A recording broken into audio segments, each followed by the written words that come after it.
आज आपण दोन ग्रेडविषयी चर्चा करणार आहे। कुठला ग्रेड फास्टमध्ये फुगवण करतो, कुठल्या ग्रेडने थोडीशी स्लोली फुगवण होत असते, त्याचबरोबर कुठल्या ग्रेडचं काय फॉर्म्युलेशन आहे त्याविषयी आपण चर्चा करणार आहे। एका ग्रेडमध्ये समजा आपण 05234 जो ग्रेड असतो 0% त्यामध्ये नायट्रोजन असतं, 52% स्फुरद असतं, त्याचबरोबर 34% त्यामध्ये पोटॅशियम असतं, तेही ग्रेड देखील जे का साईज बनवण्यासाठी काम करत असतो।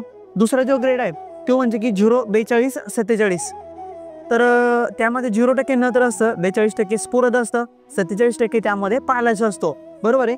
तर या दोन्हींचं फॉर्म्युलेशन पूर्णपणे वेगळं असतं। 05234 हे एक वॉटर सोल्युबल फर्टिलायझर आहे जे की थोडंसं फास्टमध्ये रिलीज होत नाही, समजा स्लोली रिलीज होतं, झाडांना जे आहे का थोडंसं स्लोली मिळत असतं, त्यामुळे त्याचे रिझल्ट मिळण्यासाठी आपण व्हेजिटेबल पिकामध्ये जर विचार केला तर एक साधारणपणे 4 ते 5 दिवसामध्ये वेलवर्गीय पिकामध्ये किंवा व्हेजिटेबल पिकामध्ये का त्याचे 5-6 दिवसामध्ये जे का रिपोर्ट करत असतो।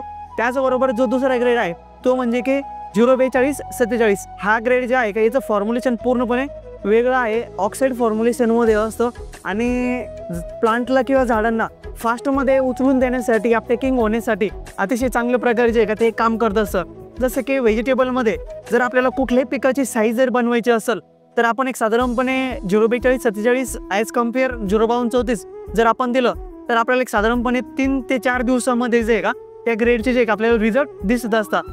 दोघांचा जर विचार केला तर 05234 आपण 1 एकर क्षेत्रासाठी आपल्याला 5 किलोपर्यंत द्यावं लागतं असतं आणि 04247 आपल्याला 1 एकर क्षेत्रासाठी एक साधारणपणे 2.5 किलोपर्यंत जे आहे का द्यावं लागतं असतं। दोन्ही ग्रेडचं जे आहे का रेटमध्ये बराचसा डिफरंट आहे, खर्चामध्ये पण खूप मोठा डिफरंट पडत असतो, पण रिझल्टमध्ये जर आपल्याला त्याचा फास्टमध्ये रिझल्ट घ्यायचा असेल तर 04247 जे ऑक्साईड फॉर्म्युलेशनमधलं जे ग्रेड असतं त्याचे जे आहे का एकदम फास्टमध्ये जे आहे का आपल्याला जे आहे का त्याचे रिझल्ट मिळत असतात। असेच नवनवीन व्हिडिओ बघण्यासाठी चॅनलला फॉलो करून घ्या।